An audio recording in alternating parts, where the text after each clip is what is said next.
샬롬. 네, 처음 코로나가 시작되면서 어느 날 각 교회들이 성도님들이 없는 상태에서 목사님들이 어느 날 설교를 하시고 예배를 진행하시는 그 심정이 어떤 건지 하나님께서 절실히 느끼게 마음이 이르셨겠구나 하는 것들 제가 느낍니다. 네. 하지만 하나님께서 정말 뜻하신 바가 있어서 듣게 하시고 부르시게 하신 어떤 정말 큰 하나님의 은혜가 오늘 이 자리에 함께 하신 분들에게 충만하게 넘치시기를 원합니다. 자, 어제에 이어서 어제는 창세기 2, 3, 4장을 나가는 중이었는데 사실 끝맺지 못하고 이제 오늘 마저 이어서 하려고 그랬는데 이렇게 생각해 보니까 굳이 뭐 그렇게 안 하고 오늘 새로운 말씀으로 진행을 한번 해볼까 합니다. 이렇게 진행하다가 시간이 되시면 신호를 보내시면 또 오늘 거기서 끝을 맺고 또 내일 또 하나님이 또 하라고 하시는 말씀을 또 전해볼 생각입니다. 그래서 오늘은 우리 믿음의 조상, 그 첫 부르심을 받은 아브라함 아시죠?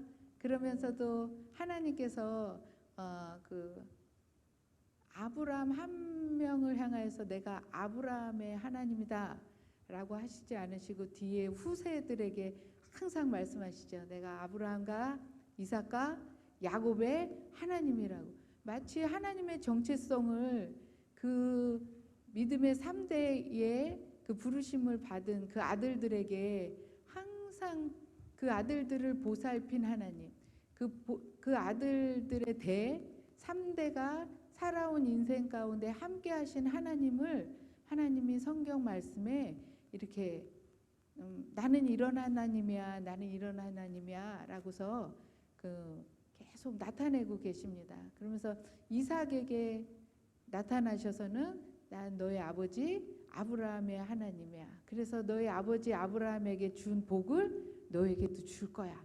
또 그리고 또 야곱을 만나 주실 때는 나는 너의 조상 아브라함과 이삭의 하나님 여호와야. 내가 너희 할아버지 아버지와 함께했던 것처럼 너에게도 함께할 거야 하면서 야곱에게도 복을 주시죠. 그래서 그 믿음의 3대의 부자 그와 더불어 그의 가족이 있죠. 가족하면 뭐죠? 남자의 가족하면 첫 번째가 아내 되는 사람과 또 그의 자녀가 빠질 수가 없죠. 그럼에도 불구하고 하나님은 그 대표성이 있는 그 남편 되는 사람의 아버지로서 하나님은 자신을 드러내십니다. 그래서 그 가문을 한번 따라서 여행을 하면서 지금 현재 우리가 믿음으로 살아가는 이 믿음의 가정들이 하나님이 어떻게 우리를 바라보시고 우리가 어떻게 살아가기를 원하시는지 그 마음을 우리가 찾았으면 좋겠습니다.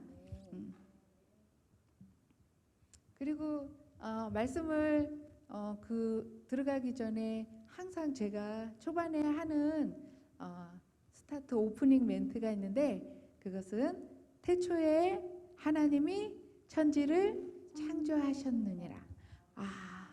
놀랍죠? 네. 그런데 땅이 혼돈하며 공허하며 흑암이 깊음 위에 있고 하나님의 영이 수면을 운행하셨다라고 말씀하셨습니다. 그래서 태초에 이 온 우주 만물을 창조하시기 전에 이 땅의 상태는 혼돈, 공허, 흑암 이 3가지였습니다. 이것을 하나님이 창조의 역사를 통해서 어떻게 바꿔내셨냐면 모든 혼돈은 질서, 모든 것이 질서 있고 제 자리에 명령한 대로 있어라.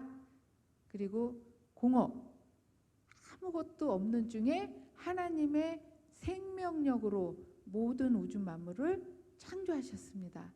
그리고 흑암, 깜깜하고 죽음과 같은 그 어둠을 빛으로 비추시고 그곳에 하나님의 영광을 가득 채우셨습니다.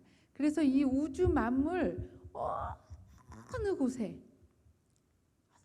곳을 보아도 하나님의 영광이 미치지 않은 곳이 없습니다. 그런 중에 마지막 날 사람을 지으셔서 그 사람을 다른 피조물들과 완전히 구별하셔서 다른 동물들과 하늘의 새와 바다의 생물들은 생명은 있으나 저주받은 상태였습니다.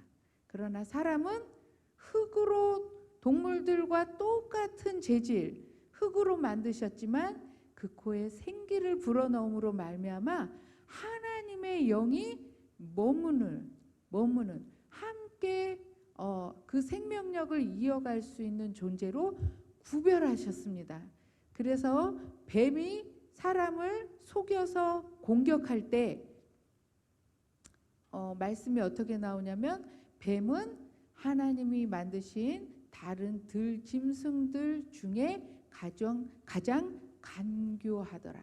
그래서 그 간교한 기질을 따라 사단이 들어갔는데 그 사단이 하나님의 영광이 가득한 하나님의 영과 연결이 돼 있는 사람을 속이고 자기가 넘어뜨려야 하나님의 온 세상에 가득한 영광, 그 다음에 사람 안에 있는 하나님과 너무나 동일한 하나님이 그대로 부여하신 하나님의 그 영광과 생명력을 차지하고 빼앗을 수 있기 때문에 사단을 속일 수밖에 없었고 하와에게 접근해서 속임으로 말미암아 인간이 죄를 짓는 존재로 바뀌어져 버렸습니다. 그래서 어제 그렇게 시작됐는데 그러면서 쭉 그 하나님의 믿음의 대가 이어졌습니다. 그런데도 사람들이 이 땅에 충만하기 시작해서 생육하고 번성하는데도 불구하고 하나님은 그 사람들 모두의 하나님이 아니셨습니다. 왜냐하면 아담이 셋을 낳고 셋을 통해서 아시죠? 세 번째 아들 셋을 통해서 그 씨의 계보가 정확히 창세기의 족보를 따라 흐릅니다. 그러니까 그 씨가 아닌 다른 사람들, 다른 계보, 다른 혈통으로 이 땅에 가득한 사람들은 어떻게 보면 들짐승들과 같은 사람의 형상은 하고 있지만 하나님의 영과 관련되지 않은 그런 중에 하나님이 그 씨를 보존하셔서 노아 때까지 가셨습니다. 그리고 모든 인류가 멸망을 하고 노아 가족 8명만 남게 되었죠. 그때도 노아가 정말 당대의 의인이어서가 아니라 하나님께서 노아를 의인이라 명하여 주시고 보존하신 거죠. 그리고 온 인류가 멸망을 하게 되었습니다.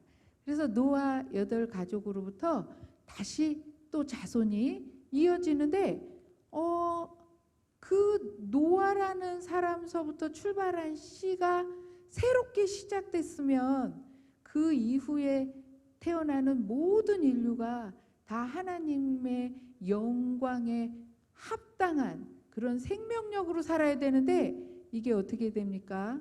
얼마 지나지 않아서 다시 바벨탑을 쌓고 하나님께서 다 죽이지 않겠다라는 약속 때문에 모두를 죽이지 않지만 그 바벨탑을 무너뜨리시고 그곳에 있는 모든 사람을 세상 가운데 흩으시는 일이 생겨나게 됐죠.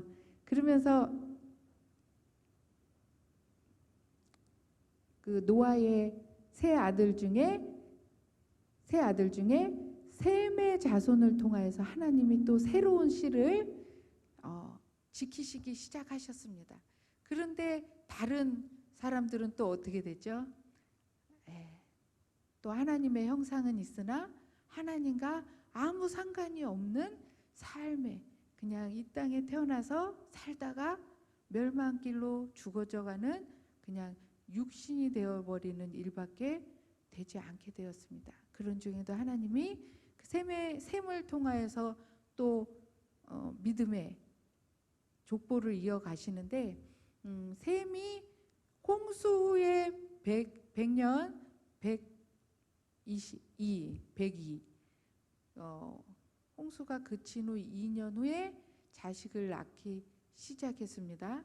그래서 누구는 누구를 낳고 누구는 누구를 낳고 누구는 누구를 낳고 가는데 전부 다 평균 30살이면 자손을 낳기 시작했어요. 그 자손들이. 그래서 누구는 30에 누구를 낳고 누구는 34에 누구를 낳고 32에 누구를 낳고 쭉 30 평균 30대에 쭉 낳고 오다가 데라 아브라함의 아버지 데라에 앞서서 딱 왔을 때 데라가 70에 아브라함과 그의 형제들을 낳았어요. 그러고서는 그렇게 낳았어요. 그 하나님이 그 족보 혈통을 지키시는 데 있어서의 어떤 계획이 있으셨던 것 같아요. 그래서 딱 했는데 아니 이게 웬일입니까? 아버지도 진짜 너무 노년에 70에 자녀를 낳았는데 아브라함도 결혼을 하고서 사는데 70이 되도록 자식이 없는 거예요. 그 당시의 시절은 어떠냐면 거의 부족 국가죠. 그래서 가족끼리만 뭉쳐서 빨리 자식을 낳아서 키우게 해야 그 주변 부족 국가들에게 눌리지 않고 싸움에 지지 않고 그 다음에 가축을 키우면서 그 땅의 영역을 차지해서 확보해서 당당하게 살 수 있는 그런 시대였어요. 그래서 자식이 없다라는 것은 너무나 저주스러운 일이에요. 저주받은 가정이라고 보고 업신여김을 당하고 공격을 당할 위험성을 항상 가지고 있는 때였어요. 그런데 아브라함이 노년이 되도록 자녀가 없었던 거죠. 그런데 결혼은 일찍 한 거죠. 근데 아내가 당대에 너무너무 아름다운 여인이었어요.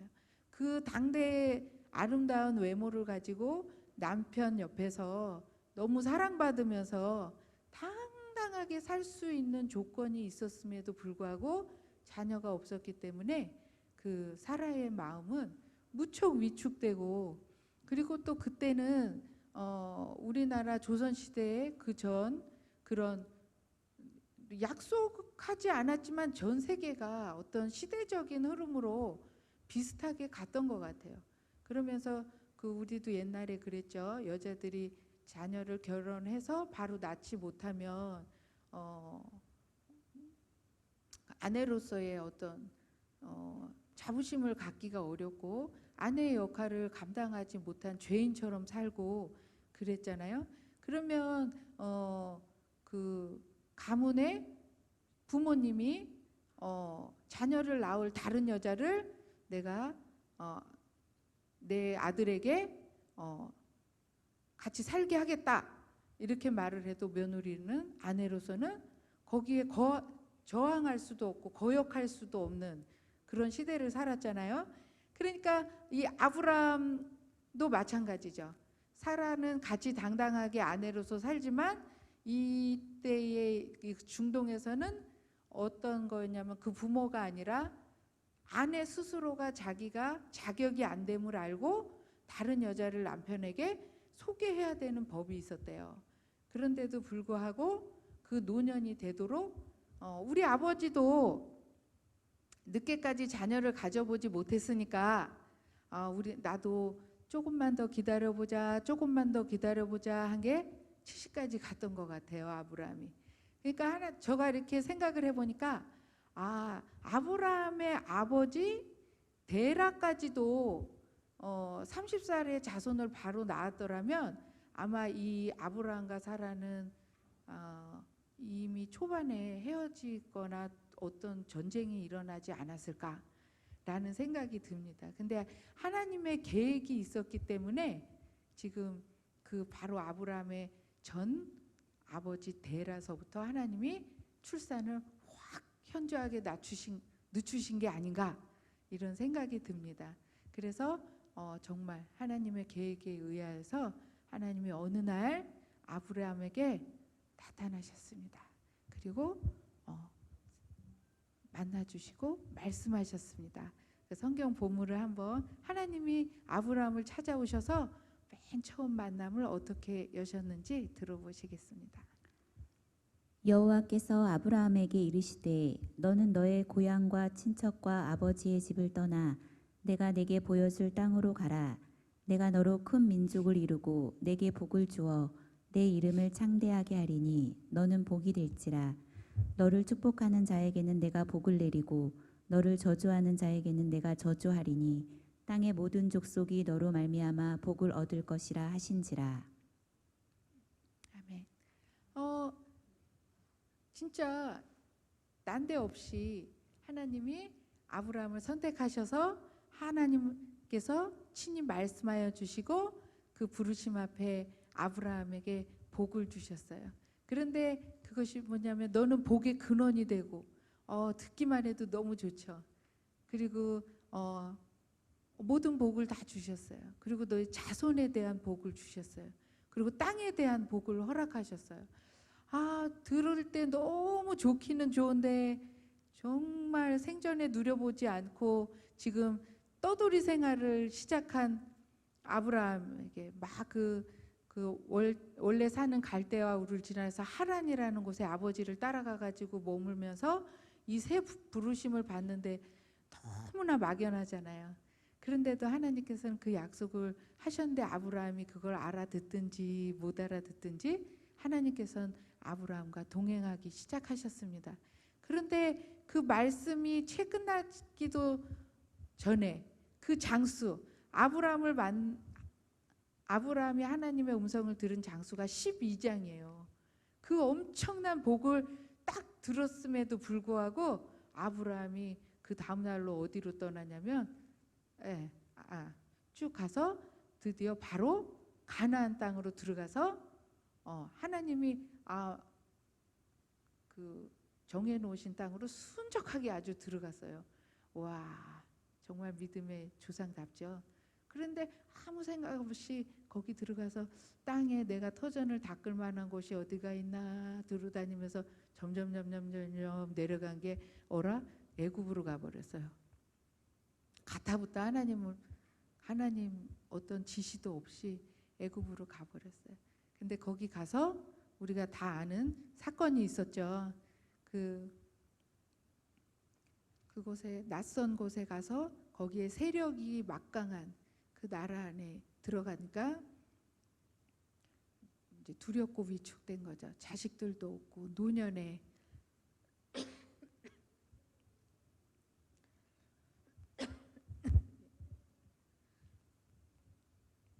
그랬더니 아내에게 말했죠. 당신은 내가 보기에 너무 아리따운 여자라고. 그러니까 여기서는 나를 오랍이라고 하라고. 그래서 그랬더니 하와가 그러겠다고 대답한 거는 없어요. 그런데 우리가 미루어 짐작건데 진행상 합의를 본 거죠. 사라가 순적하게 합의를 봤어요. 왜냐하면 싫고 좋고가 없어. 싫다고 왜 나를 동생이라고 하냐고. 그래서 왜 나를 딴 사람한테 남자한테 보내냐고. 싫다고 말할 수가 없어요. 왜냐하면 그 나이가 되도록 내가 자식을 못 낳았으니까. 그런데다가 남편이 그렇지 않으면 당신은 데려가서 살리고 나는 죽일지도 모르니 나를 위해서 나를 오라비라고 하시오라고 부탁을 하니 이 사라가 그걸 거절할 수가 없는 거예요. 그렇다고 미운 얼굴로 외모를 어떻게 바꿀 수도 없고, 그러니 그 빛나는 얼굴로 아름다움으로 애굽 왕이 눈에 바로 드는 일까지 생긴 거죠. 그러니까 사라로서는 당대에 아주 큰 미모를 가졌음에도 불구하고 되게 모욕적인 그 결혼 생활을 해야 했던 것이죠. 그래서 그런 중에 하나님께서 그 일에 직접적으로 관여를 하셔서 사라를 구출하십니다. 애굽에 큰 재앙을 내리셔가지고 저는 무슨 재앙인지는 잘 모르겠어요. 그런데 애굽에 큰 재앙을 내리셔서 그 애굽 왕이 이게 이 여자 때문이라는 걸 알았어요. 그래서 아브라함을 불러서 왜 나를 속였냐고 데려가라. 그래서 그냥 데려가는 게 아니라 그게 재앙으로 느껴졌기 때문에 그냥 보냈다가는 그 뒷감당이 안 될 것 같았는지 아주 후하게 여기를 떠나는 조건으로 아주 그냥 되돌아오지 못할 정도로 후한 가축과 종들까지도 남종과 여종까지도 선물로 주면서 떠나라고 무조건 떠나라고. 그래서 큰 부자가 돼서 다시 올라왔습니다. 성경상에 보면 애굽으로 가는 길은 아래쪽으로 가는 길은 내려갔다라고 표현을 하고 하나님이 정하신 땅으로 가는 길은 올라갔다라고 기록이 되어 있습니다. 그래서 아브라함은 다시 베델 부엘세바를 거쳐 베델로 올라가는 그런 여정을 갖게 되고 그 땅에서 살게 되었습니다. 그리고 창세기 15장에 하나님이 다시 나타나셨습니다. 창세기 13장에도 나타나시고 14장에도 나타나시고 15장에도 나타나시고 매 장수마다 하나님이 계속 나타나셨어요. 그래서 약속했던 말씀을 또 하시고 또 잘못해서 실수한 일이 있으셔도 또 나타나셔서 약속을 또 말씀하시고, 그리고 또 15장에 나타나서는 그냥 말로만 해서는 안 되겠다. 본격적으로 약속을 하자, 약속을. 그러고서 그때는 동물들을 가져다가 반을 갈라서 세팅을 하라고 아브라함에게 지시를 했죠. 그래서 아브라함이 양과 비둘기와 순염소 이렇게 잡아가지고 반으로 내어서 갈라서 하나님과 약속을 기다리는 중에 옛날에 아담도 돕는 배필을 만들 때 아담을 깊이 잠드셨잖아요. 잠들게 했잖아요. 이번에도 하나님께서 아브라함을 깊이 잠들게 하시고 하나님께서 그 재물 가운데 불로서 지나가시면서 약속을 하셨어요. 왜 그러셨을까요? 하나님과의 약속은 감히 피조물인 사람으로서는 지킬 수 없다라는 것을 하나님께서는 이미 알고 계셨어요. 그렇기 때문에 내가 약속하자, 너랑 나랑 약속하자 하셨지만 아브라함은 깊이 재우시고 하나님께서 스스로 내가 반드시 너를 복주고 너의 자손을 이 땅 가운데서 나의 민족으로 살게 할 거야 라면서 하나님께서 불로써 그 약속을 스스로 지나가심으로 지키셨습니다.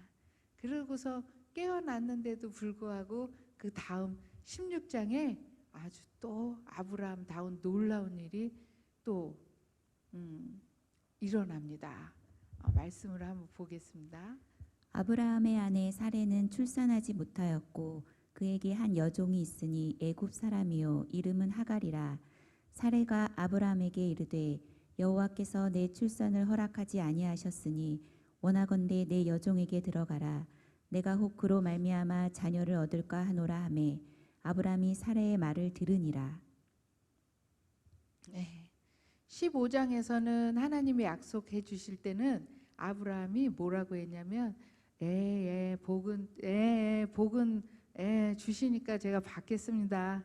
그런데 저는 자식이 없으니까 제 밑에서 제가 하인 중에서 잘 키운 다메섹 사람 엘리메섹으로 제 가문을 이어주겠습니다. 그러니까 하나님께서 아니다. 너에게서 난 자로 내가 그 기업을 잇게 하겠다 했더니 그러니까 그걸 믿었어요. 믿으니까 하나님께서 그 믿음을 의로 여겨 주셨어요. 그런데 16장에 가서 사라가 아내가 등장을 한 거예요. 아브라함은 하나님의 나에게서 난 아들 그로 말미암아 자손을 이어가시겠다고 그랬는데 아내 사라가 그때서야 오랜 기다림을 깨고 말을 한 거예요. 나에게 자식을 허락하지 않으셨으니 내 여종 하갈에게로 들어가라. 명령한 것 같지만 이거는 들어가 명령한 것 같지만 참고 참다가 이제 내가 아내로서의 더 이상은 지켜야 할 바를 지켜야겠구나 라고 생각해서 큰맘 먹고 용기를 가지고 남편에게 허락을 한 거죠. 그런데 남편은 하나님의 약속을 받은 그 남편이 내게서 난 자식이니까 아내가 들어가라고 하니까 이건 들어가야 되는구나. 그리고 하갈과 동침을 하게 되었죠. 그래서 어떻게 됐을까요? 말씀으로 그 바로 밑에 아브라함의 아내 사레가 그 여종 애굽 사람 하갈을 데려다가 그 남편 아브라함에게 첩으로 준 때는 아브라함이 가나안 땅에 거주한 지 10년 후였더라. 아브라함이 하갈과 동침하였더니 하갈이 임신하매 그가 자신의 임신함을 알고 그 여주인을 멸시한지라. 사레가 아브라함에게 이르되 내가 받은 모욕은 당신이 받아야 옳도다. 내가 나의 여종을 당신의 품에 두었거늘 그가 자기의 임신함을 알고 나를 멸시하니 당신과 나 사이에 여호와께서 판단하시기를 원하노라. 정말 죽기보다 싫은 어떤 그 큰 결정을 하고 그 자기 밑에 부리던 하녀를 남편에게 주었더니 정말 임신을 했어요. 임신을 했더니 그 여종이 그냥 확 자기 신분이 상승한 것을 알고 그 주인을 멸시하고 무시한 거죠. 그걸 겪고 있자니 더 이상 참을 수가 없어서 화가 나서 견디지 못하여서 그 남편에게 드디어 화를 냅니다. 이 상황이 지금 옳으냐? 내가 이렇게 겪는 것이 정말 이 마땅하냐? 당신 때문에 일어난 일인데 어떻게 나한테 이럴 수가 있냐? 하고 이제 남편에게 막 항의를 한 거죠. 그랬더니 남편은 이거는 어쩔 수 없는 상황에서 내가 그 여자를 취한 거지 내 마음은 여전히 당신에게 있지 않소. 그러니 당신의 여종이니 아주 교통정리를 딱 해버렸어요. 아브라함이. 그러면서 당신의 여종이니 당신의 마음대로 하시오. 그러니 그 길로 사라가 하갈을 내어 쫓아버렸어요. 근데 이거는 자손이고 뭐고 아들이고 뭐고 내가 이렇게 겪고서는 앞으로 저 여자가 자식까지 나오면은 그때는 나는 정말 이건 사는 게 아니겠다 싶으니까 어떻게 돼? 내어 쫓아버렸죠. 그러니까 하나님 편에 봤을 때는 이게 진짜 부르심을 받은 그 첫 아브라함을 봤을 때는 정말 이게 보통 위기가 아닌 거예요. 보통 위기가 아닌 거예요.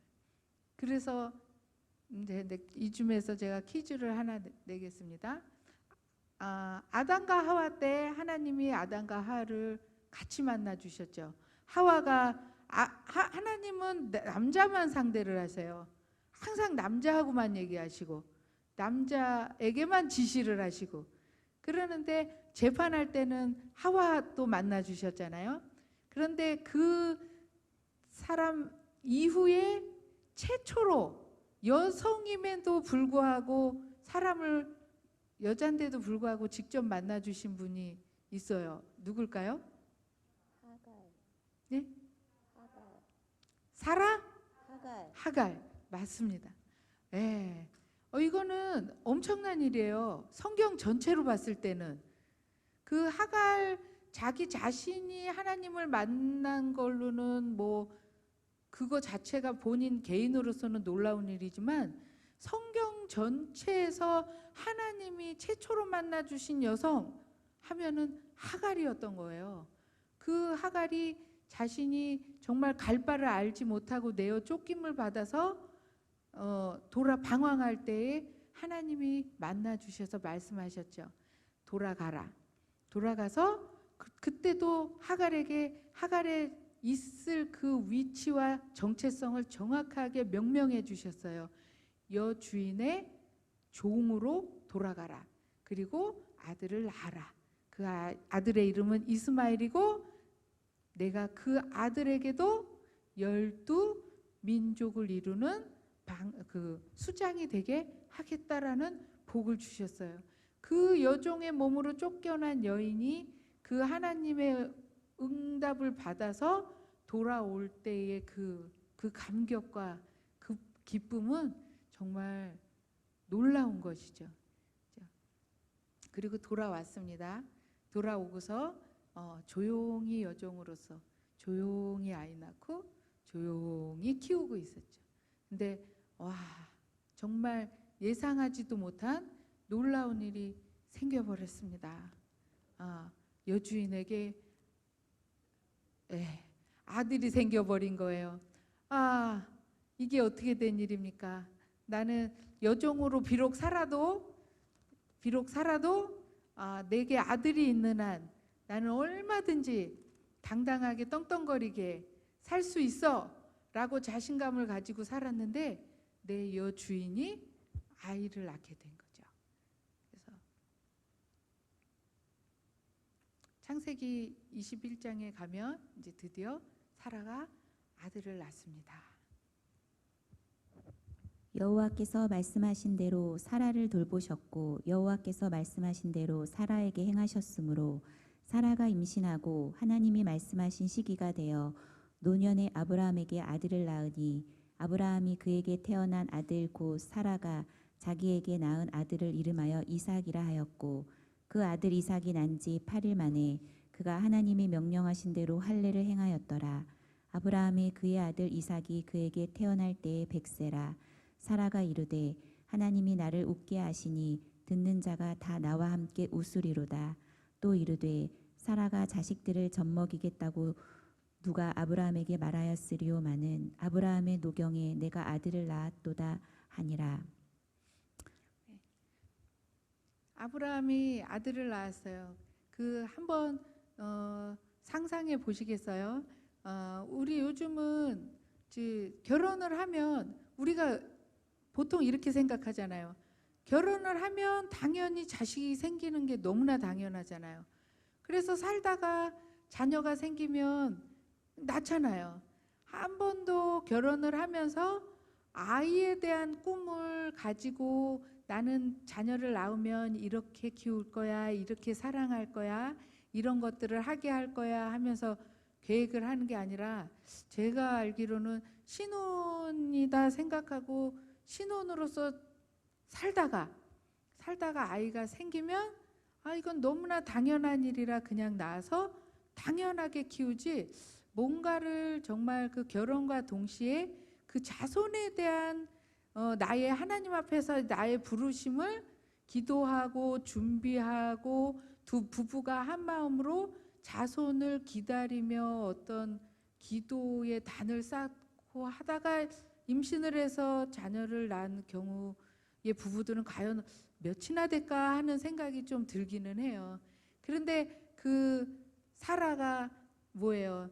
그 90의 아들을 낳았는데 그 세상 사람들이 다 그 바라보는 놀라운 말은 마음에 들어오지도 않아요. 그 말씀에 뭐라고 하냐면 내가 아들을 낳았는데 내가 자식을 젖먹이겠다고 누가 아브라함에게 아브라함에게 말하였냐마는, 그러니까 다 필요 없어요. 아브라함에게 누가 내가 자식을 젖먹이겠다고 말했냐. 아브라함 보시오, 내가 당신 자식을 젖을 먹인다고. 다 필요 없어요. 이제까지 내가 살아온 그 모든 수모, 모욕, 그 다음에 남의 남자에게 2번이나 갔다 왔어요. 사라가 애굽 왕에게 갔다 오고 또 나중에 누구한테 갔다 왔죠? 블레셋 왕 아비멜렉에게 또 보냈어요. 아브라함이. 왜? 그래서 갈 수밖에 없었어요. 자식이 없었으니까. 살려면 남의 남자의 아내가 되라 라고 아브라함이 당당하게 말했는데, 그 아브라함은 들으시오, 내가 당신의 아들에게 젖을 먹였다고. 그때 그 기분이 어떨까요? 그 아들은 단순히 노년에 낳은 늦둥이라서 사랑스러운 게 아니라 사라 전 인생의 모든 수모와 고통과 모욕을 대신하는 아주 큰 값진 그런 기쁨이었던 것입니다. 그래서 다음 읽어주세요. 아이가 자라매 젖을 떼고 이삭이 젖을 떼는 날에 아브라함이 큰 잔치를 베풀었더라. 사라가 본즉 아브라함의 아들 애굽 여인 하갈의 아들이 이삭을 놀리는지라. 그가 아브라함에게 이르되 이 여종과 그 아들을 내쫓으라. 이 종의 아들은 내 아들 이삭과 함께 기업을 얻지 못하리라 하므로 아브라함이 그의 아들로 말미암아 그 일이 매우 근심이 되었더니 하나님이 아브라함에게 이르시되 내 아이나 내 여종으로 말미암아 근심하지 말고 사라가 내게 이른 말을 다 들으라. 이삭에게서 나는 자라야 내 씨라 부를 것임이니라. 처음에는 엘리에셀이라는 종을 아들로 택하겠다 하는데 하나님께서 아니라 하고 복을 주시고, 또 여종의 아들 이스마엘을 나의 기업을 잃게 하겠다 했더니 하나님께서 아니라 하시고 내 아내 사라에게서 난 아들로 나의 기업을 잇겠다라고 하시고, 그랬는데도 불구하고 그렇게 말씀하셨는데 사라는 그것도 성에 안 차서 어떻게 내어 쫓으라고. 태어났는데 아들이 이스마엘이 그 집안에서 오래도록 자랐는데도 불구하고 내어 쫓으라고. 왜? 내 아들 이삭이 아브라함의 기업을 받을 아들이기 때문에 같이 한 집에 있어서는 안 된다. 그래서 내어 쫓으라. 사라의 그 의지도 저 한치도 물러설 수 없을 정도로 아주 막강한 여인이었던 것 같습니다. 그런 중에 내어 쫓을 정도로. 그런데 하나님께서 그 사라의 말을 들어서 편을 들어주시고 내보내라고. 그러나 아브라함아 그래도 걱정하지 말아라. 그도 너의 씨니 내가 돌보겠다라고 약속을 해주시니까 아브라함이 그 약속을 믿고 다음날 내보내죠. 그런데 아브라함이 이때 내보낸 게 참 그렇습니다.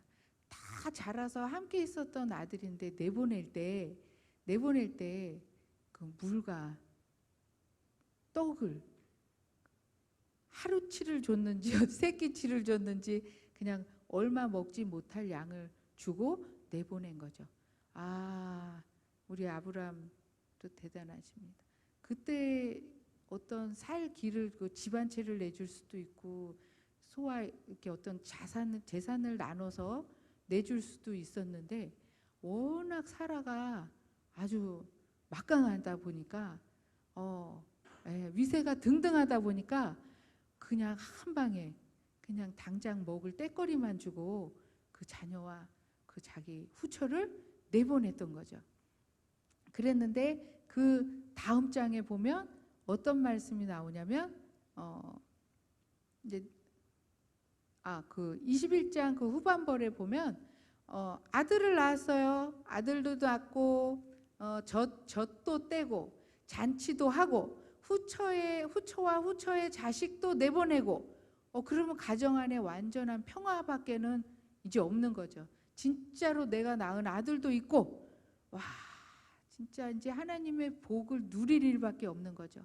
그랬더니 거기에 어떤 일까지 있었냐면 블레셋 땅에 있는 아비멜렉까지 아브라함을 찾아와서는 이제 우리가 더 이상 이 땅 가운데서 싸우지 말자.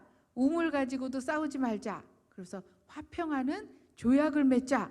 그러면서 그 조약을 맺었어요. 그리고 떠나갔어요. 그러니 당대의 아브라함에게는 이제 노년에 근심할 것도 바랄 것도 하나도 없어지는 일이 됐어요. 아들도 있고 부자도 됐고 그다음에 주위 주변 국가와 싸울 일도 없게 됐고 이런 화평한 중에 다음 장 22장으로 딱 넘어가시는데 첫 절에 하나님께서 아브라함을 시험하사 노년에 그 땅에서 아주 평화롭게 천년만년 살 줄 알았거든요. 아브라함은. 그랬는데 바로 다음 장에 하나님이 나타나셔서 아브라함을 시험하사. 그 일 후에 하나님이 아브라함을 시험하시려고 그를 부르시되 아브라함아 하시니 그가 이르되 내가 여기 있나이다. 여호와께서 이르시되 내 아들 내 사랑하는 독자 이삭을 데리고 모리아 땅으로 가서 내가 내게 일러준 한 산 거기서 그를 번제로 드리라. 아브라함이 아침에 일찍이 일어나 나귀의 안장을 지우고 두 종과 그의 아들 이삭을 데리고 번제에 쓸 나무를 쪼개어 가지고 떠나 하나님이 자기에게 일러주신 곳으로 가더니 이제 이대로 계속 살기만 하면 됐었는데 하나님께서 청청병력 같은 시험을 주셨습니다. 이 시험은 영어로 치면은 뭐냐면 테스트입니다. 테스트. 그런데 예수님께서 그 사막에 40일 동안 금식하시면서 시험 성령에 이끌려 시험을 받으셨는데 그 시험은 영어로 템테이션입니다. 그 종류가 달라요. 그 다음에 주기도문에 우리를 시험에 들게 하지 마옵시고라는 말이 나오죠. 그러면 이 시험은 뉘앙스가 어떤 시험일 것 같으세요? 테스트? 템테이션? 테스트? 다 동일하게 테스트? 네, 템테이션. 네. 이 아브라함에게 하신 것은 테스트였어요. 우리가 학교에서 학생들이 시험을 보는 건 뭐죠? 네, 테스트죠. 테스트는 그동안 공부해 왔던 것들이 어떻게 어느 정도 완전한 것으로 알아들었냐, 공부를 잘했냐, 모르나, 아나 그것을 알아보는 시험이죠. 그러니까 하나님이 아브라함을 난데없이 찾아오셔서 꾸준히 찾아오셨지만 갑자기 어느 날 갑자기 시험을 하시고자 하는 그 미션은 왜였을까요? 도대체 어떤 시험이었을까요? 아브라함에게 누구 한 분이 확실하게 너의 주인은 누구인가? 그죠? 그것도 정답이죠. 근데 아브라함에게 있어서는 아브라함을 만나서 강권적으로 복을 주신 다음에 복을 주셨더니 아브라함이 그걸 어떻게 했다 그랬어요? 믿었다고. 그랬더니 하나님이 그걸 의로 여기셨다고. 그래서 그 이후에 복을 주실 때마다 복을 줬으면 얘가 그걸 복을 믿음으로 진짜로 받았나? 안 받았나? 이게 중요한 거잖아요. 하나님 편에서는요. 테스트가요.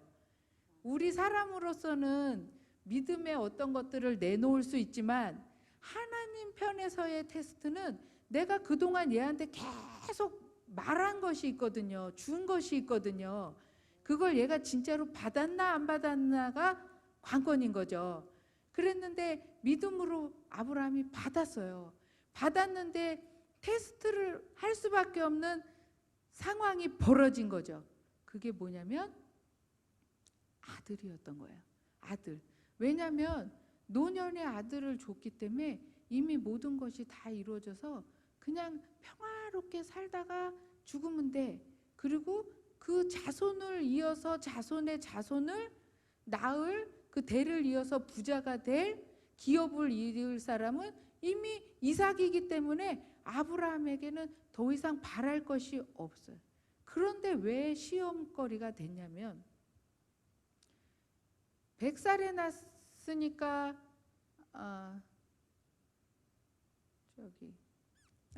이삭이 컸잖아요. 컸으면은 이제 생각해 보세요. 얘가 자손을 이을 사람이면 장가를 빨리 들이시겠어요? 천천히 가게 하시겠어요? 그죠? 자손에 대한 복을 받았고 평생에 자식 없는 서름으로 남편과 아브라함과 사라가 고통을 겪었는데 이삭이 태어났는데 빨리 어떻게 해서든 장가를 보내고 싶을 거 아닙니까? 그랬는데 사라가 몇 살에 죽었나요? 127살에 죽었어요. 그러면 90살에 아들을 낳은 거니까 이삭은 그럼 그때 127살에 사라가 죽었어요. 그러면 그때 이삭 나이는 몇 살인 거예요? 네? 37. 그러니까 37이 되도록 그때까지 이삭이 아직 장가를 안 간 거죠. 근데 뭐가 문제였는데?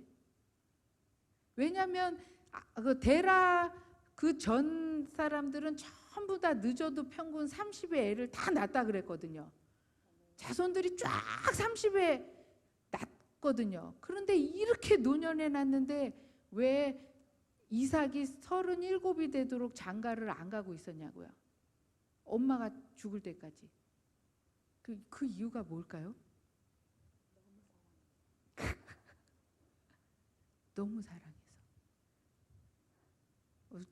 추정을 해보는 거예요. 성경에는 안 나왔는데 사라가 127살에 죽었는데 이삭이 그때도 싱글이었어. 그러면 사라의 소원이 그거 아니었어요? 죽기 전에? 사라의 소원이 무엇일까요? 내가 죽기 전에 내 아들이 장가가는 모습을 보고 죽어야 될 텐데, 아니면 손주를 품에 안고 죽었어야 되는데 하고 죽지 않았을까요? 그런데 그런 말은 하나도 없고 죽은 나이만 나왔단 말이에요.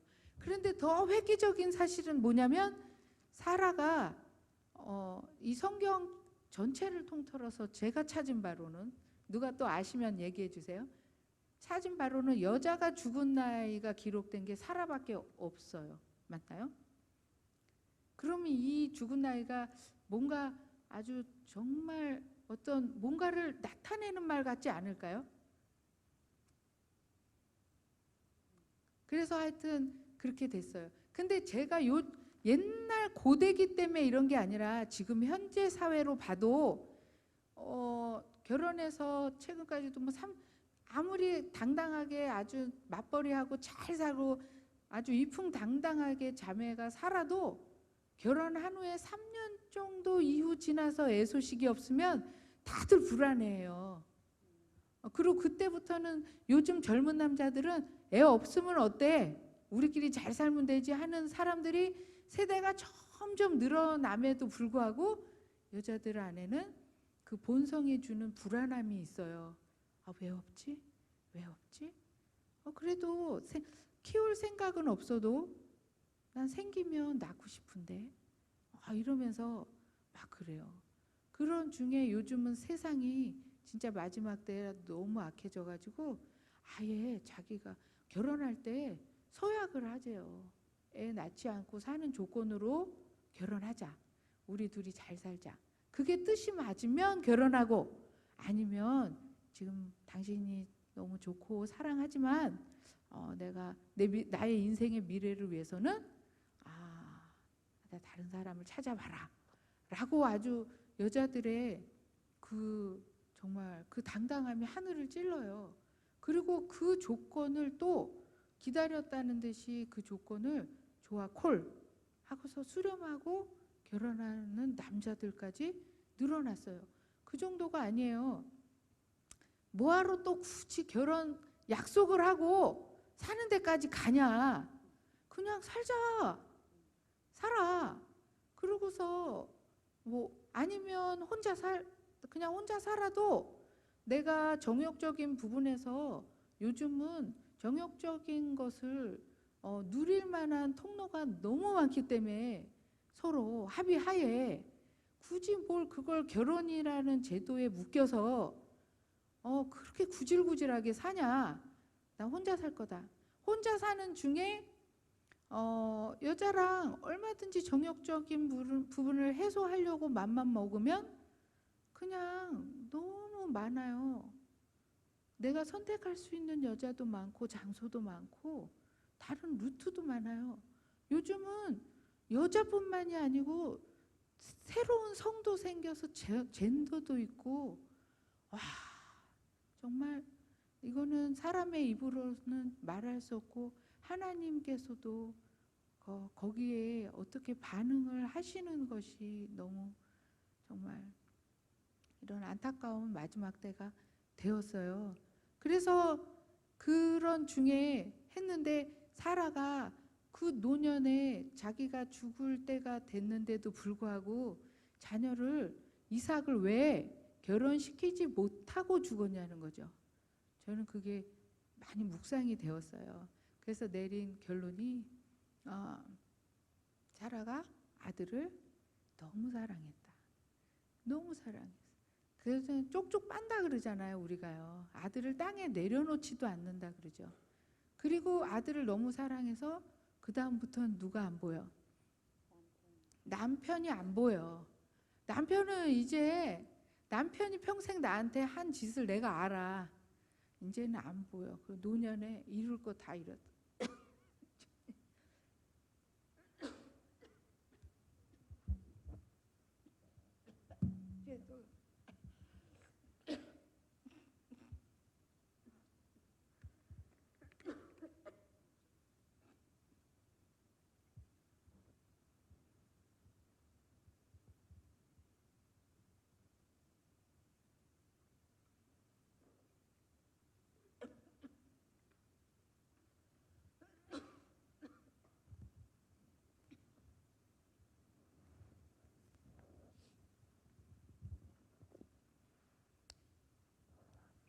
사라가 평생을 아브라함을 자기 주인으로 알고 그 남의 남자의 아내가 되라고 시키는 것까지 다 할 정도로 남편을 하늘로 알고 머리로 알고 주인으로 알고 평생 살았어요.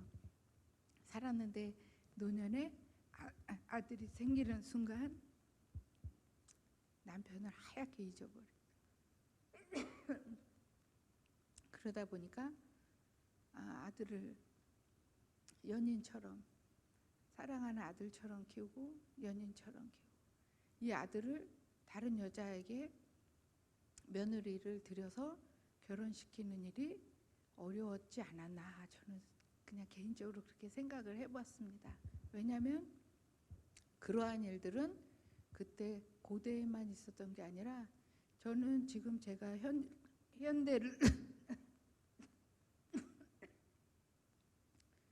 살아가는 중에도 지금 그렇게 자녀들을 키우는 어머님들을 많이 봤습니다. 교회 안에서도 권사님들 안에서도. 그래서 남편과의 불화, 남편과 사이가 좋지 않은 그 관계력으로 정말 울며 겨자 먹기로 참고 살면서 마음에 가득 남편에 대한 믿음을 아주 가지고 크면서 그 자녀에 대한 특별한 사랑으로 자식만 바라보고 키우는 거예요.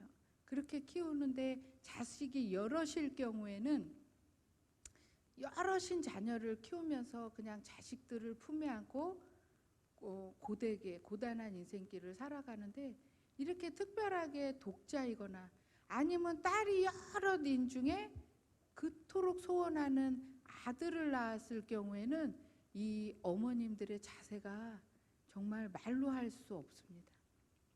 믿음의 가정 안에 있으면서도 불구하고 자녀를 그 첫째, 둘째, 셋째, 넷째 우리가 보통 요즘 부모 교육을 배우면 가장 중요하게 가르치는 것이 있는데 그게 자녀에 대한 서열이에요. 서열을 지켜서 하나님조차도 장자는 내 것이라 라고 성경에 말씀하신 것처럼 첫 열매, 첫 해의 열매, 그 다음에 소산의 열매, 첫 번째가 하나님 것이다 라고 말씀하실 정도로 첫째가 중요해요. 그래서 아무리 자식이 7, 8이 돼도 그 첫째를 세워놓으면, 바로 세워놓으면 나머지 동생들의 질서가 바로 잡혀가지고 노년에 진짜 효도를 받고 진짜 정말 그 자식을 통해서 자식을 위해 수고한 것들을 그대로 받아 누리는 부모님들을 제가 봅니다. 그런데 대부분의 부모님들이 그 사실을 모르고 어떻게 키우시냐면 내리사랑이라고 이 세상의 진리를 끌어들여 가지고 아래로 갈수록 예쁘지, 그러다가 아들은 더 예쁘지, 그래서 딸들 중에 마지막에 아들이라도 낳을 송치면 모든 사랑이 그 중심으로 가기 때문에 집안의 서열이 다 깨져요. 그래서 자식을 8, 9, 10을 낳았음에도 불구하고 다 키웠는데 노년에 자식들 집에 거할 집도 없고 자식들 중에 누구 하나 내 마음을 알아주는 자식도 없고 다 고생해서 철철히 키워놨는데 그 마음 둘 곳이 없는 그 빈 공허한 마음을 유지하고 계신 분들을 제가 많이 대화를 해서 알아요. 교회 사역을 하면서 해보면 거의 다가 양육하실 때 그 서열을 깨셨어요. 질서를 지키지 않고 사랑을 흘려보낸 그것 때문에 모든 자식들에게 사랑받지 못하는, 사랑과 공경받지 못하는 그런 관계력으로 일생을 사고, 그 먹여 살리는 데는 노년을 다 하셨는데 그 다음에 좋은 직장 보내게 하고 절대로 장가 허투루 못 가게 하고, 왜냐하면 평생 내가 어떻게 키웠는데 밖에 나가서 자기가 좋아하는 여자를 만나고 자기가 좋다 하는 남자를 데리고 오는 거를 어떻게 허락을 해줄 수 있어요? 들어보고 집안이 어떤지, 그 다음에 미모, 그 다음에 공부는 어디까지 했는지, 직장 다니면서 돈은 얼만큼 모았는지, 그거를 딱 들은 다음에 안정감이 딱 와야지 그래 교회는 다니고, 이렇게 질문이 바뀌는 거죠. 순서가 바뀌고 마음에, 그렇지 않으면 안 돼. 허락이 안 되어지는 거죠. 그래서 노년에 이르기까지 모든 자녀들의 인생을 행복하고 네가 이 땅에서 잘 살게 하기 위하여서 내 말만 들어. 내 말을 들으면 너가 이 땅에서 살아가는데 아무 문제 없어. 그런데 네가 원해서 네가 정하는 대로 살 경우에 그건 내가 살아있는 한은 허락할 수 없어. 눈 뜨고 내가 눈 떠 있는 동안에는 절대로 안 돼 라고 막아설 경우에는 그토록 사랑하는 자녀일 경우에도 절대로 쉽게 결혼을 못해요.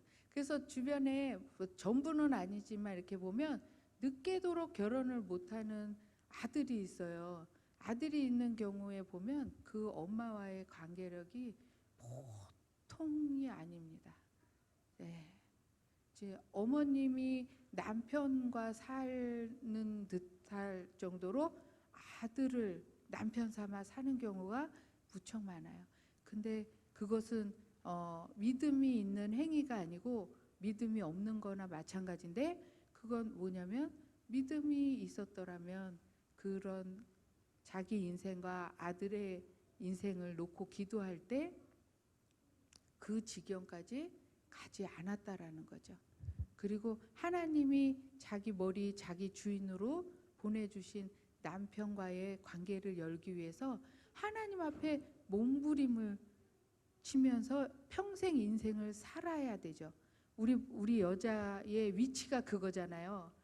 다 알고 만났다고 치지만 살다 보면 내가 아는 남자가 아니었을 수 있고, 결혼 전에 나한테 했던 자세가 돌변해서 전혀 다른 남자가 될 수도 있고, 내가 잘못 사람을 봤을 수도 있고, 믿음이 있는 줄 알았는데 없을 수도 있고, 여러의 경우가 있는데도 불구하고 살았지만 내가 하나님 앞에 서약한 것도 있고, 그리고 난 이미 그 모든 환경과 조건을 뛰어넘어 나는 하나님 안에서 믿음 있는 자매고, 했을 경우에 어떠한 예기치 않은 환경과 고난이 다가왔을 때 그것을 들고 나가서 이 일을 해결해 달라고 바라고 견디고 이기고 기도하고 살아가는 인생길을 구할 첫 번째 대상이 하나님이어야 되잖아요.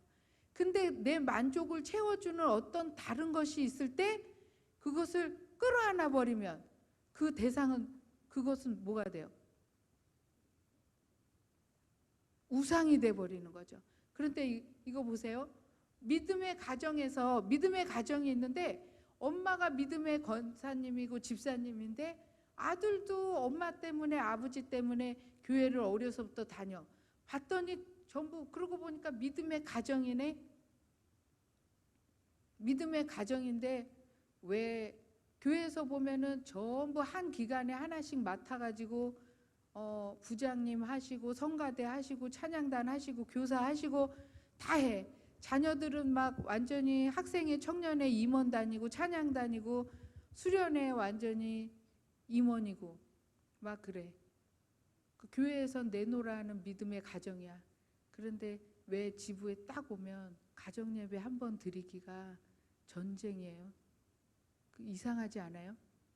그런 말도 안 되는 그런 거짓을 끌어안고 지금 10년, 20년을 우리네 가정들이 살고 있단 말이에요. 교회 가면 너무나 뜨겁고 아이들이 일찍부터 막 진짜 주님께 충성하게 해가지고 온갖 재능들을 발휘하면서 막 저 악기도 연주하고 막 성경 암송대회도 나가고 막 수련회 가서 막 그렇게 하죠. 부모가 시켜서 하죠. 하고 그렇게 뜨겁게 자녀를 믿음으로 키우려고 몸부림치고 하는데 왜 교회 안에서 그렇게 뜨거운데 집안에 딱 들어오면 엄마가 차려주는 식탁 가운데서 감사해요, 맛있게 먹겠습니다, 하나님 감사합니다 하면서 딱 먹고 감사로 먹고, 왜 먹고 나서 남편은 아내에게 잘 먹었어, 맛있었어, 맛있게 잘 먹었네 이 한마디를 못하고, 자녀들은 잘 먹었습니다 말을 못하고 끌어다가 잡아 앉혀서 겨우 입에다 쑤셔넣듯이 키워야 되고, 왜 가정예배 일주일에 한 번 하는 것도 어렵고 한 달에 한 번 하는 것도 어렵고, 형식 때문에 서로 쌈나니까 나눔 빼고 아버지 설교 빼고 엄마의 어떤 기도 제목 빼고, 왜냐하면 형식 나누다 다 싸우니까 그럼 가장 간단하게 성경 3장 읽고 기도하고 마무리, 이렇게 하는데도 왜 전부 얼굴이 상해서 끝나자마자 각자 방으로 사라지는, 왜 이 시대가 이렇게 되었습니까? 믿음의 가정에 나가서 교회 안에선 그렇게 뜨겁고 누구나가 다 한 자리씩 하고 평생 권사 기도하는 어머니라고 모두가 알고 있는데 왜 집안에 가서 자녀에게 권위 있는 말씀 한마디를 못 전하시고, 자녀가 장가갈 때 시집갈 때 왜 하나님께 받은 그 기도, 자녀를 향한 기도 제목 한마디를 못 건네줘서 제가 다 물어봤어요. 제가 다니는 교회가 좀 규모가 아주 성도님들 수가 좀 큰 교회라 제가 사역하면서 이런 부분에 제가 궁금한 것이 많아서 제가 통계적으로 알아낸 그 통계가 되게 많아요. 그래서 물어보면 결혼하기 전에 부모님으로부터 너는 결혼하면 이렇게 살아라 하면서 한결같이 들은 가르침이 있으세요? 아니요? 그러면 자녀를 낳으면 반드시 이렇게 키워야 된다 하고 주신 가르침이 있으세요? 아니요? 그럴 정도로 지금 뭔가 잘못돼 가고 있는데, 분명히 잘못돼 가고 있는데 우리는 하여튼 지금 이 교세가 커졌다 그러죠. 그 기독교가 세력이 커졌다 그러죠. 마치 우리나라의 기독교 인구수가 엄청나게 많은 듯이 지금 큰 진짜 하나님이 함께 하시는 역사가 너무너무 큰 민족이 된 것 같잖아요. 그죠? 그런데도 불구하고 지금은 전 세계적으로 미국의 어떤 침례 교단에서 통계적으로 발표하기로는 지금 대한민국은 미전도 종족의 길을 가고 있다라고 발표를 할 정도로 그렇습니다. 그런 위기에 있습니다. 지금 교회에서 아마 뜨겁게 예배하는 교회에서는 잘 못 느낄 거예요. 그러나 전체적인 통계로 보면 우리나라의 교회의 70%가 주일학교가 문을 닫았어요. 그리고 코로나 기간이 지금 시작되면서 그 나머지 30%가 온라인과 어떤 뜨문뜨문 가는 예배로 출석은 하고 있어요. 그러나 그 아이들의 믿음을 과연 하나님이 테스트하실 때 그것을 진짜 이 아이가 믿음이 있다라고 하나님이 말씀을 해주실 수 있는 아이가 과연 자녀가 몇이나 될까? 자녀까지 갈 필요 있을까요?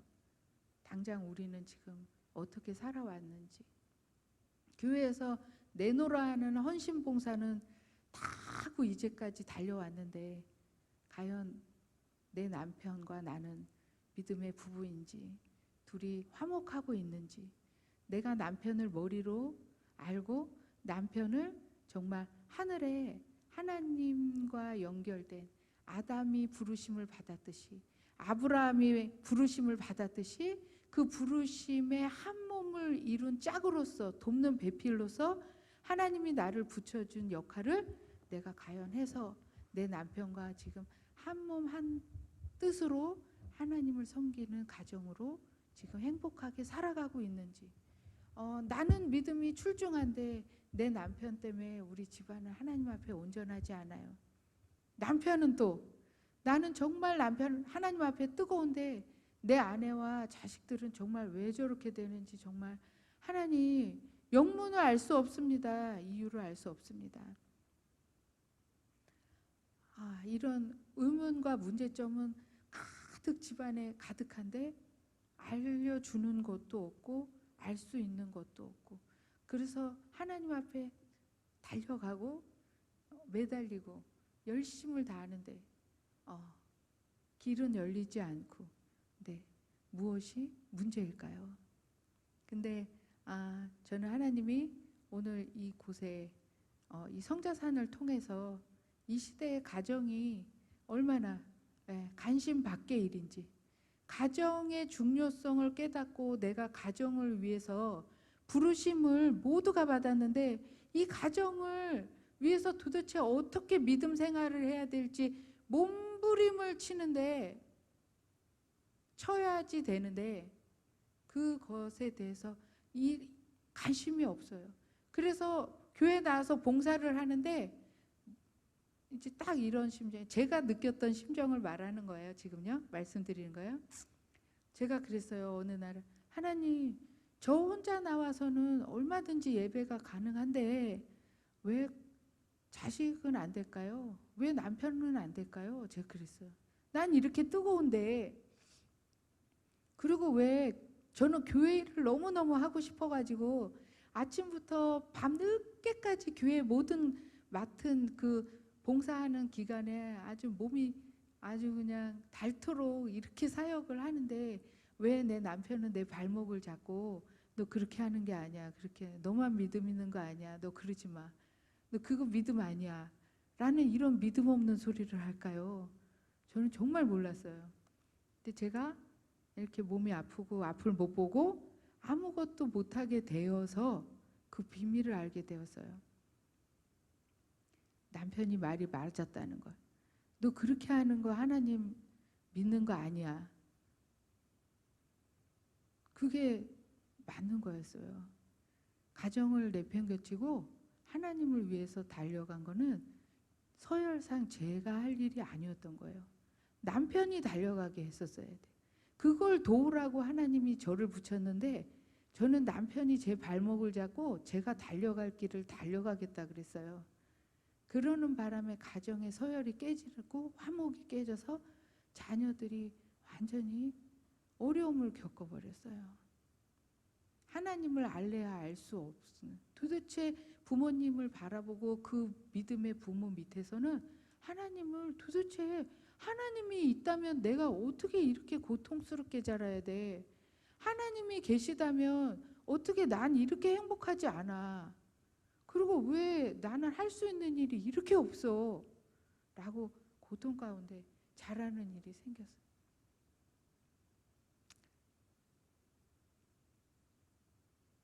집안일이 중요하냐 교회 일이 중요하냐가 아니에요. 지금 먹고 살기 위해서 내가 돈을 더 많이 버냐 남편이 돈을 더 많이 버냐도 하나님 안에서 중요하지 않아요. 자식을 얼마나 뽀대나게 당당하게 잘 키워서 업적을 세워놔야 내가 말년에 노년에 내가 당당하게 믿음의 권사로서 엄마로서 떵떵거릴 수 있지. 그러기 위해서는 나중을 위해서 지금 너는 반드시 교회를 다녀야 돼. 반드시. 그런데 교회만 다니지 마. 공부할 건 해야지. 수련회는 가지 마. 교회를 매주 나가잖아. 그 예배만 끝나고 바로 집에 와. 왜 하루 종일 거기서 살아? 이거는 여기 계신 분한테는 해당하는 말은 사실 아니에요. 저는 그걸 알아요. 그렇지만 대부분의 부모님들이 그렇게 자녀들을 키우고 있어요. 다시 사라로 돌아가겠습니다. 아브라함과 사라의 관계는 그렇게 돼서 했어요. 그래서 사라가 자녀를 내려놓지 않고 남편과 연합하지 않고 아들에게 사랑을 뺏겨버리는 순간 자녀가 그 나이가 되도록 장가를 못 갔는데 하나님의 그 아들을 죽이라는 번제로 드리라는 미션이 떨어지자 아브라함이 하와에게 하나님 음성을 전달하고 떠났을까요? 그냥 떠났을까요? 우리가 그냥 유추할 수 있죠. 그 상황을. 이른 아침에 바로 두 종을 데리고 아브라함을 데리고 이삭을 데리고 바로 떠나버렸어요. 새벽에. 밤새도록 잠을 잤을까요? 안 잤을까요? 못 잤겠죠. 왜? 내 아들이니까. 사랑하잖아요. 근데 그런 집 많죠. 아버지가 자녀들 사랑할 거라고 생각도 못하는, 네 아버지는 너희들 사랑 안 해. 나만 사랑해. 라고 키우시는 분들 저 많이 봤습니다. 그리고 모함까지 해요. 너희 아버지는 이러이러해서 나빠. 그리고 나를 평생 억울하게 살게 했어. 힘들게 살게 했어. 고통 가운데 살게 했어. 그러나 나는 그 고통 중에도 너희들을 사랑하고 품고 너희들에게 최선을 다했어. 헌신을 다했어. 그 가운데 그 아비와 자녀 사이에서 그 역할을 충성하면서 사랑을 단절시켜버린. 자녀들이 죽을 때까지 아버지를 미워하고 엄마는 사랑하고. 그럼 엄마가 전하는 말만 듣고 아버지가 자녀에게 직접 전하는 말은 없어. 왜? 엄마가 아버지랑 소통이 안 됐기 때문에 아빠 말을 들은 적도 없을 뿐더러 아빠가 권하는 말은 다 잘라 먹어. 왜냐하면 거기 아들 학원 보내지 마. 학원 보내지 마. 그리고 저기 어떻게 하라고 해. 그러면 내 자식 내가 알아서 하는데 그걸 당신이 왜 이래라 저래라 하냐고 남편 의사 딱 잘라먹고 자식은 내 손에 맡기라고 내가 키우게 되잖아요. 그래서 사라가 그 후에 들었겠죠. 하나님이 남편이 아니고 하나님이 자기 아들을 번제로 드리라는 그것을 전해 들었을 때 그 심정이 어떠세요? 거역할 수도 없고 정말 너무너무 떨리는 일이잖아요. 하나님이 시켜서 남편이 했다는데 그걸 어떻게 해요? 가뜩이나 남편이 눈에 안 들어왔는데 그랬는데 어라? 나랑 상관없이 혼자서 외롭게 살고 있는 남편도 눈에 안 들어왔는데 남편이 하나님의 명령에 즉각적 순종을 한 그 믿음의 모습을 본 순간 사라는 설 곳이 없었어. 어라?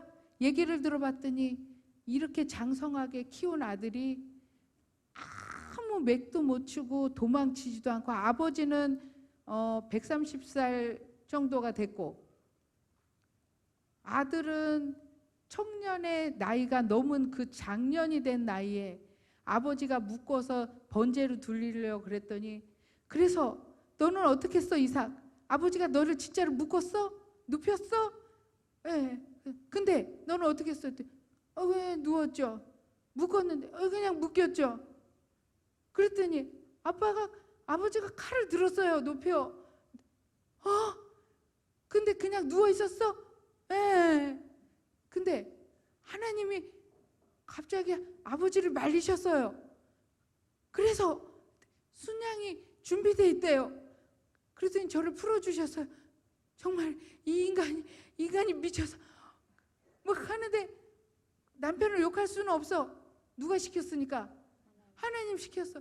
근데 내가 그렇게 멋지고 잘 먹이고 아주 그냥 멋지게 체격 좋게 잘생기게 잘 키웠는데 아버지가 그냥 막 격투를 벌여서 쓰러뜨린 게 아니라 칼로 위협한 것도 아니고 딱 묶더니 눕혀놓고서 찌르려니까 그대로 순종하고 있었던 아들을 보는 순간 누가 그렇게 키운 거예요? 사라가 그렇게 키운 거죠. 야, 두 부부가 하나님의 미션을 통과한 거예요. 그러고 나서 얼마 되지 않아 3년 만에 사라가 시름시름 앓더니 죽어버린 거예요. 더 이상 사랑할 수 있는 대상이 없어져 버린 거예요. 그러더니 아파요. 저는 아들 장가 보내는 일로 몸져 눕는 부모님, 어머님 몇 번 심심치 않게 봤습니다. 진짜로 죽음 직전까지 아파서 알아요. 너무 사랑했기 때문에. 그렇게 하고서 했어요. 그랬는데 이거 어쩌면 좋습니까? 127세까지 그렇게 사랑한 그 아내가 죽자 아브라함이 바로 어떻게 했습니까? 바로 장가 들었습니다. 아들 바로 장가 보냈습니다. 아들을 바로. 왜? 아내가 살아있을 때는 아들을 장가 보낼 수 없었거든요. 그랬는데 아내가 죽고 했는데 아들이 엄마를 사랑하는 마음의 그 외로움을 달래는 3년을 아무것도 못하고 속수무책으로 이삭이 시리에 빠져 있는 거예요. 그러니까 아브라함이 더는 안 되겠다 해서 본인이 직접 나서서 본토 내 형제 집안에 가서 아내를 구해와라. 그래서 자녀를 구했어요. 며느리를 구해오게 했죠. 그리고 짝지어주고 나서 바로 어떻게 했어요? 본인도 장가를 들었어요. 그러고 나서 세상에 그두라랑 결혼을 해서 세상에 아들을 6이나 그 이후에 또 낳았어요. 그럼 보세요. 아브라함의 나이는 그럼 그때 몇 살이에요? 사라가 127살에 죽었으니까 아브라함은 137살. 근데 3년 후니까 거의 140살. 그죠?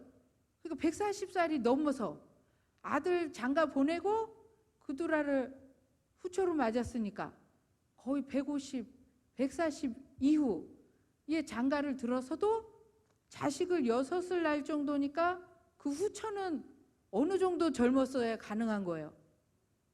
엄청 젊은 거죠. 살아나 됐으니까 하나님이 90회라도 낫게 하신 거지. 그냥 일반 여성의 경수로라면 60도 이미 늦은 나이니까 최소 50 아래였을 거 아니에요. 그러니까 100년 차에 나는 여자를 뒤늦게 얻어서 본인이 언제 죽을지도 생각도 안 하고, 그러고 나서 여섯 아들을 두고 175살에 본인은 죽고 그 후손은 어쩌란 말이야. 그랬는데 옛날에 생각해 보니 자기가 이스마엘을 내보낼 때 하갈한테 물주머니 하나 떡주머니 하나 내보낸 거, 그게 평생 마음에 걸려서 이번에 여섯 아들한테 그냥 보내지 않고 어떻게 했어요? 재산을 다 떼어줬어요. 떼주는데 조건이 하나 있었어. 이삭 옆에만 오지 마. 이삭 옆에만 오지 마. 그리고서 나머지 재산을 나머지가 아니고 이삭한테 물려줄 기업을 다 주고 나머지 여분을 그 자식들에게서 최대한 멀리 동쪽으로 가서 살아라. 그리고 본인은 나이가 들어 평안히, 하나님이 맨 처음 약속하신 대로 너는 평안히 너의 조상에게로 돌아가리라. 그래서 본인이 딴 그 묘지, 그 땅을 사서 그곳에 묻힌 거죠. 그래서 이삭은 그 뒤에 그 기업을 이어받아서 보호를 하는. 원래 오늘 말씀이 아브라함, 이삭, 야곱 3대를 거치는 건데 제가 1대 얘기가 이렇게까지 올 줄은 정말 몰랐어요. 그래서 주님이 하셨습니다. 그래서 오늘 아브라함 가정만 이렇게 얘기하고 내일 성령님께서 이어서 해라 그러면 제가 이삭으로 넘어가고 먼저 준비한 다른 것을 해라 그러면 다른 것으로 또 만나 뵙도록 하겠습니다. 그래서 어머니, 아버지는 하나님 앞에 철저히 부르심에 의해서 살아야 된다는 것, 철저하게. 아내의 말을 들으면 안 되는 거죠, 남편이라면. 근데 여기 남편분들이 없어서 제가 하는 거예요. 남편은 아내분들 말을 들으면 안 돼요. 그러시면 참 어려운 일을 많이 겪습니다. 그리고 여기 아내분들한테 말씀드려요. 남편의 말에 순종하십시오. 남편을 넘어서 하나님을 만나는 것을 하나님이 허락지 않으셨습니다. 남편을 뛰어넘는 영성으로 내가 가정을 통솔하는 자의 위치에 있게 하나님이 창조 때부터 허락하지 않으셨어요. 그 일을 하시다 평생 고생 하시다가 말년에 자녀들에게도 인정받지 못하는 어미의 자리에 있지 않을 것을 제가 이렇게 뭐 해야 될까요? 선포할까요? 당부드리고 싶습니다. 자꾸 말을 더 하고 싶지만 그래서 내일 지금 마음의 부딪힘이 많을 수도 있어요, 여자에 대해서. 그런데 그것을 내일 시간에 듣게 되시면 많이 풀어져서 이 여자로 태어난 게 억울하고 순위가 마치 밀려난 어떤 약자의 자리가 아니고 하나님이 그렇게 세움을 받고 권세로 주신 부르심의 자리구나 하는 그 큰 기쁨을 받아 누리셨으면 좋겠습니다. 감사합니다.